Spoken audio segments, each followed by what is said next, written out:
Hello friends, welcome to Neetved Bioscience. Today's our topic of discussion is oxidative phosphorylations, that is synthesis of ATP. Okay, let's see how ATP will synthesize, and before that we will see why the name is given oxidative phosphorylation. So just quick recap of our previous lecture. Suppose this is the outer membrane of mitochondria. We know that the site of ATP synthesis is mitochondria, yeah, because that is why the mitochondria is known as a powerhouse of the cells. And we also know that this mitochondria, it is a double membranous structure. Actually the inner membrane is folded, but just for our understanding here, we'll draw like this, okay. So we know that at the inner membrane of mitochondria, electron transport chain is present. Yes, an electron transport chain consists of 4 complexes: complex 1, 2, 3 and 4. Okay, so complex 1 will accept the electron from NADH. That means oxidation of NADH will take place here. Okay, NADH is a reducing equivalent, so oxidation of NADH will take place and it will donate its electron to complex 1, 2, 3 and 4.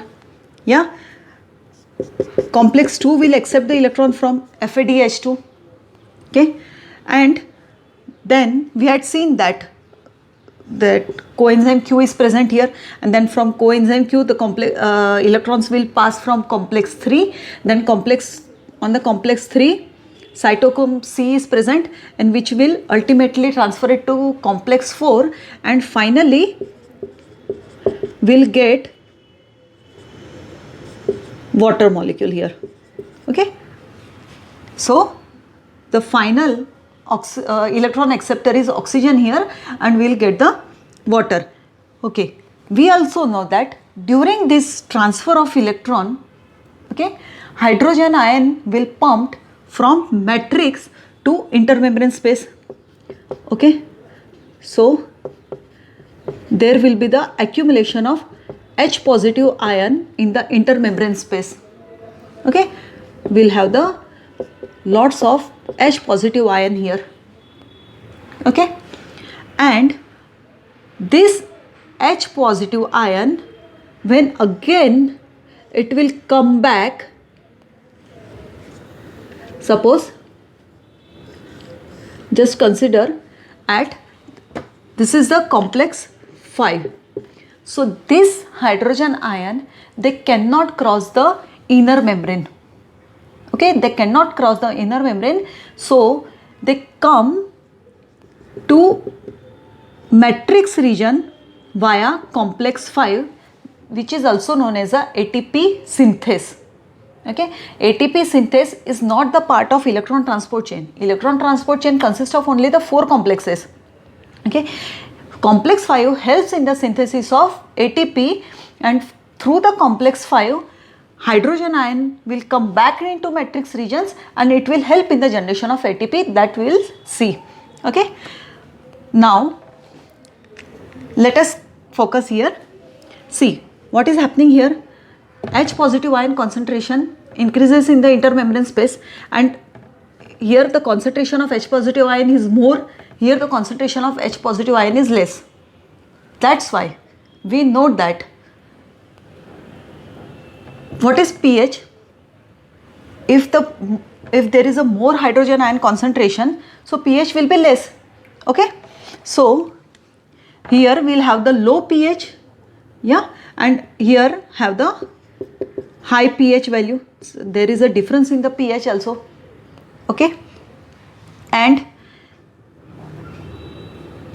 as this H positive ion will accumulate here, so here we'll have the positive charge, therefore this site is also known as a P site because of the accumulation of the lots of positive charge, and this region is also known as a N site.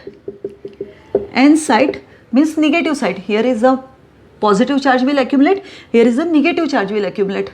Okay, so P site, N site. So there is a difference in the concentration of ions, that is a chemical gradient. Gradient means somewhere is a high concentration, somewhere is a low concentration. So here is having the high concentration of hydrogen ions in the matrix region, low concentration of hydrogen ions. Okay, there is a difference in the charges. Here is a positive charge, here is a negative charge, means more positive, less positive. So electrical gradient as well as chemical gradient. So together it is known as a electrochemical gradient. Okay, so what is happening here? Electrochemical gradient will generate. Electrochemical gradient will generate, and that electrochemical gradient will generate the proton motive force. Okay, and with the help of that proton motive force, that hydrogen ion will come back into matrix regions through complex 5 or ATP synthesis. That is the basic idea of oxidative phosphorylation. So oxidation of NADH and FADH2 or reducing equivalent takes place, and here is the phosphorylation takes place. So the process is known as a oxidative phosphorylation. Okay, what is happening here? Electrochemical gradient will generate, and with the help of electrochemical gradient it will have the proton motive force, and through the proton motive force hydrogen will come back through complex 5. Okay, so this is the basic idea of oxidative phosphorylation. Various theories has proposed to explain the oxidative phosphorylation. Out of that, the very acceptable theory is the chemiosmotic theory, which is suggested by Peter Michel, scientist.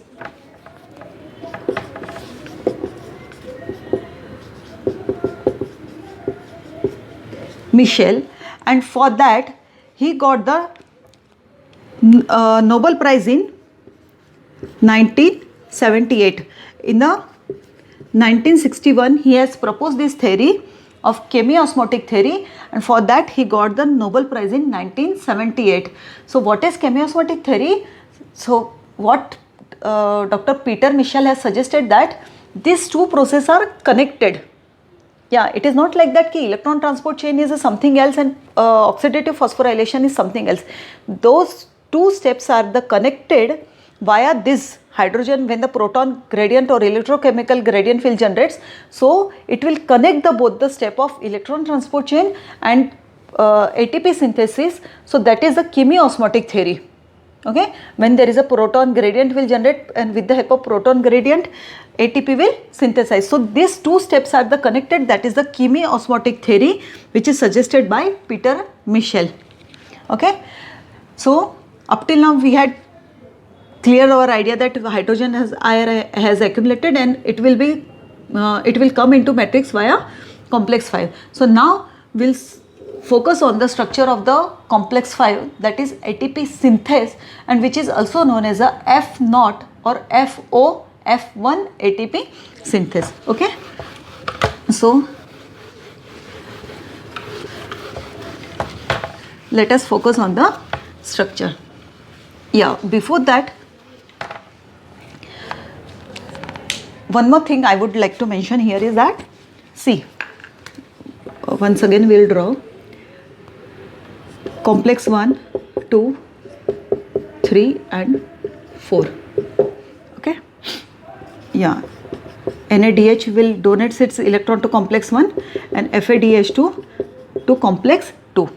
Okay, now suppose this is the inner membrane, this is intermembrane space. When the electrons, when NADH will transfer its electron to complex 1 and finally it will pass through electron transport chain. So what is happening here? Through complex 1, 4 hydrogen ion will come into intermembrane space. Okay, then to complex 3, again 4 hydrogen ion, and through complex 4, 2 hydrogen. That means, total 10 hydrogen ion will be pumped from matrix to intermembrane space when electrons will move in the electron transport chain from NADH, because NADH will donate its electron to complex 1. Therefore, total 10 hydrogen ion will be pumped. Okay, and when 4 hydrogen ion we can say that the 4 hydrogen ions is responsible for the synthesis of 1 ATP molecule. Okay, when 4 hydrogen ion will come back from complex 5, so 1 ATP will synthesize. So out of 10, we will get the 2.5 ATP from NADH. Yeah, therefore we can say that one NADH molecule will generate the 2.5 ATP.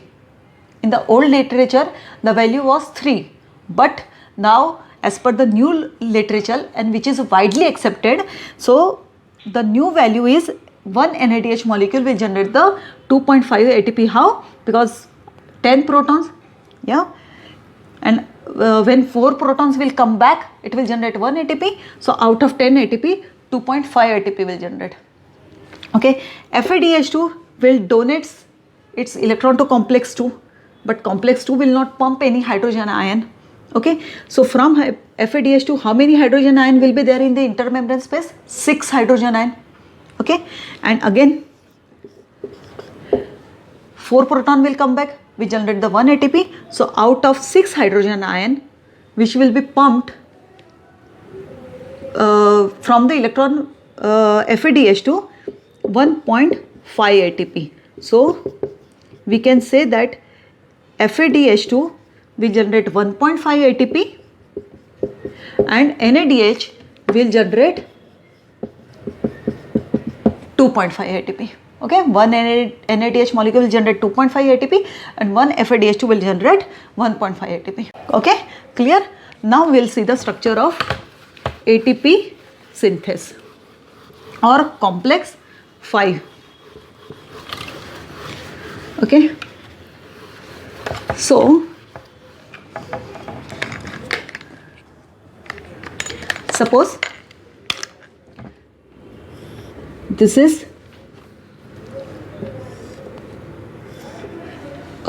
inner membrane of mitochondria. Okay, so this ATP synthase, it mainly consists of 2 components. We had already discussed it. It has a 2 component, that is FO F1. Therefore this enzyme complex is known as a FOF1 ATP synthase. Okay, this FO, this is not F0, this is FO, and this O will come from oligomycin because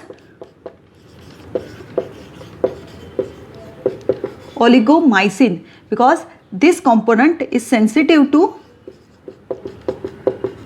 or it will block the activity of FO complex. Therefore this complex name has been given as FO complex because of the oligomycin sensitive. Yeah, oligomycin is a name of antibiotic. So FO F1 ATP synthase.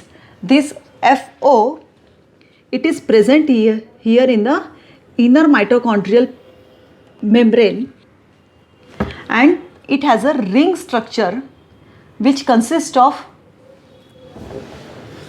1 A subunit, 2 B subunits and C subunit, 10 to 12 C subunits. Okay, so these C subunits are arranged in a like a ring. Okay,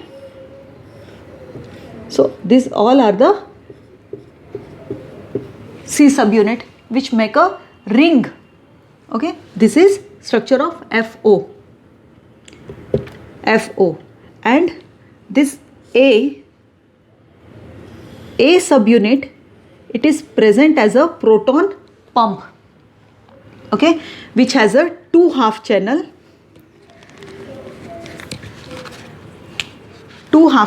This A component has a 2 half channel.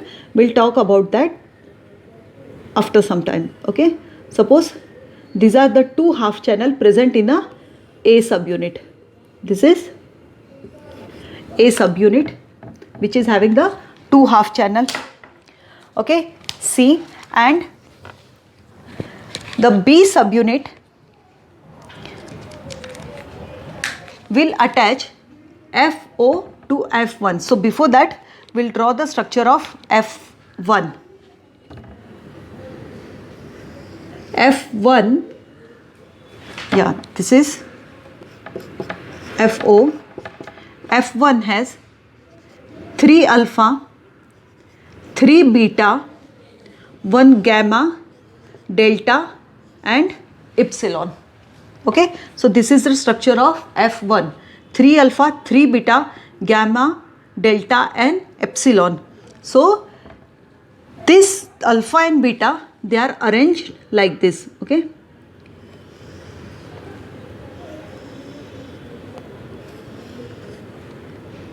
alternately this alpha and beta subunit will attach, suppose alpha, beta, alpha, beta, alpha, beta.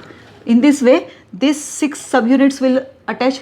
This is F1.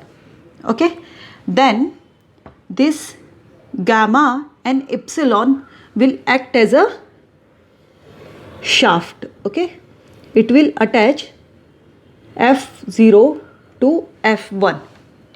Okay, so suppose this is a gamma subunit and this is epsilon subunit. Okay, then B2B subunit will present like this. Okay, so suppose this is B2. Why B2 will write? Because 2B subunits are there. And finally, this is delta.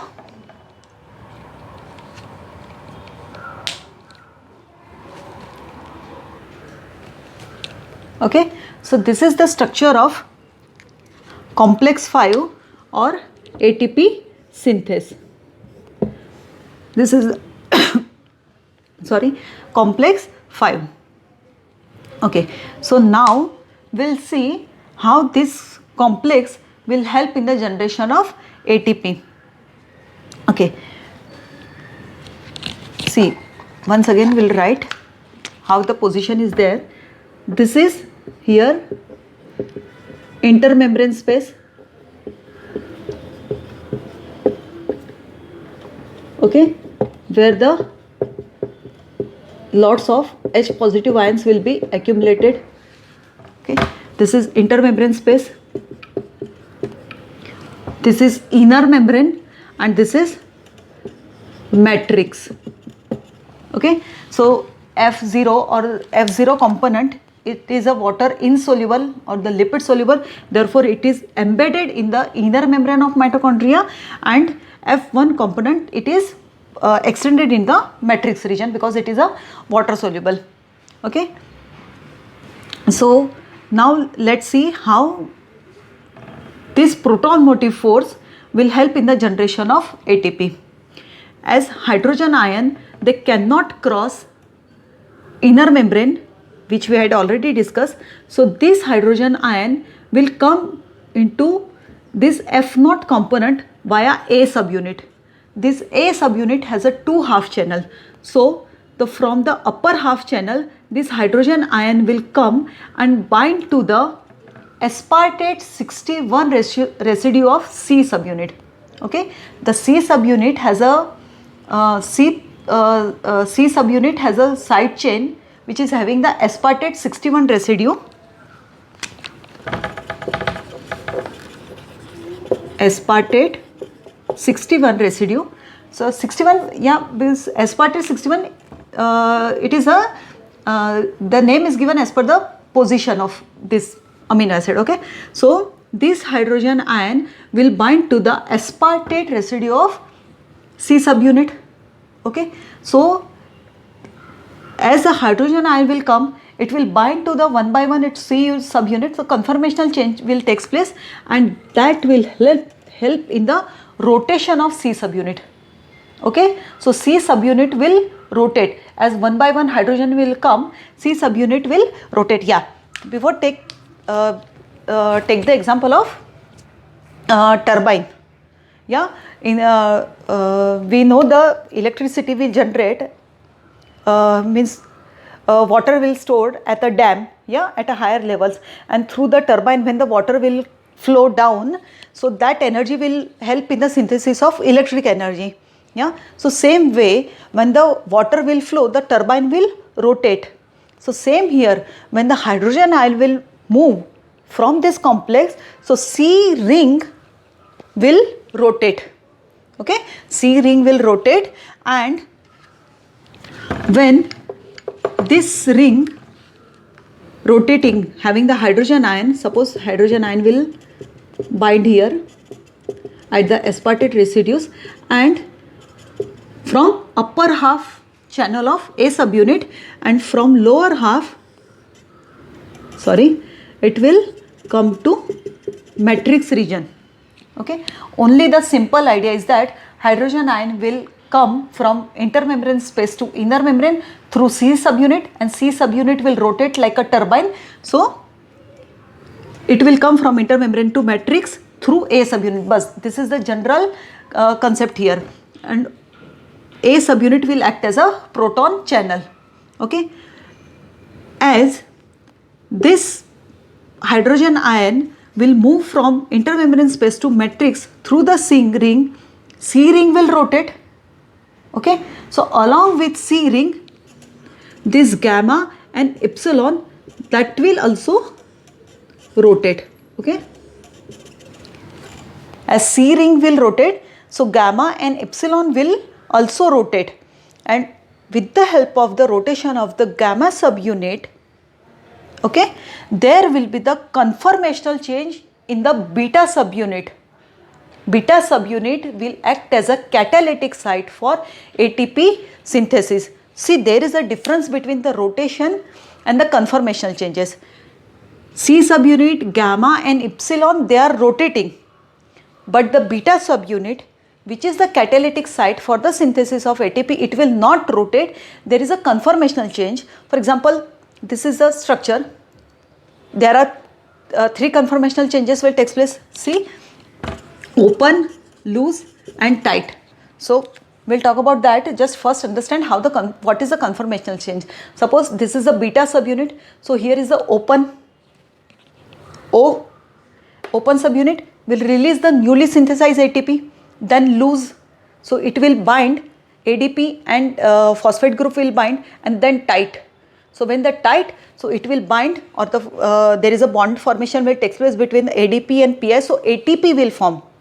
Yeah, so that is a tight. So this beta subunit is not moving, just there is a conformational changes will take place here, and 3 conformational changes: open, loose and tight, and with the help of that ATP will generate. So what are the rotating subunit here?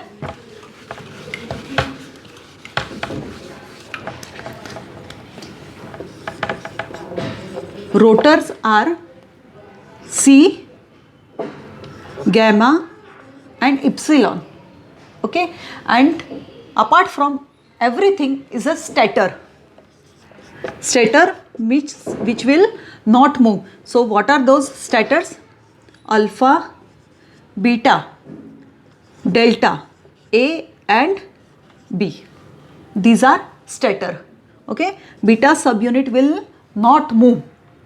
Beta subunit, it is a catalytic site where the ATP synthesis will takes place. Okay, out of this ATP will synthesize here in the beta subunit.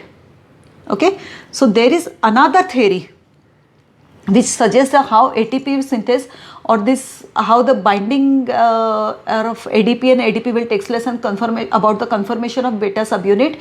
That theory was suggested by Paul Boyer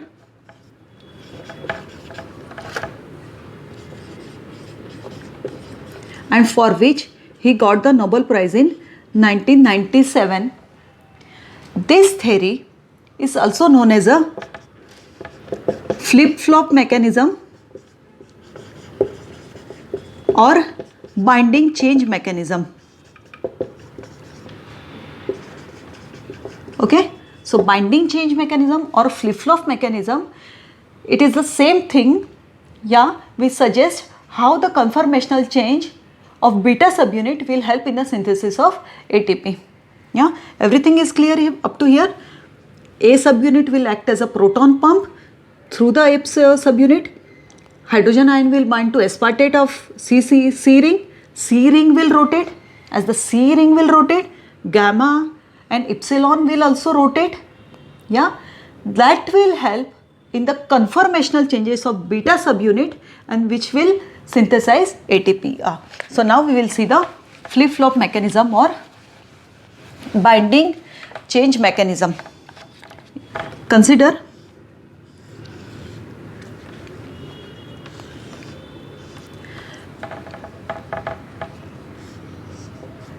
okay, sorry. Okay. Consider this is a gamma subunit. Okay. Along the gamma subunit, 3 beta subunits are present. Okay. So gamma subunit will rotate. Yeah, we had already discussed that gamma is the rotating subunit. Okay. So as gamma subunit will rotate, it will bring the conformational changes. So there are 3 type of the site. Suppose this is a open, this is a loose, and this is a tight. Okay.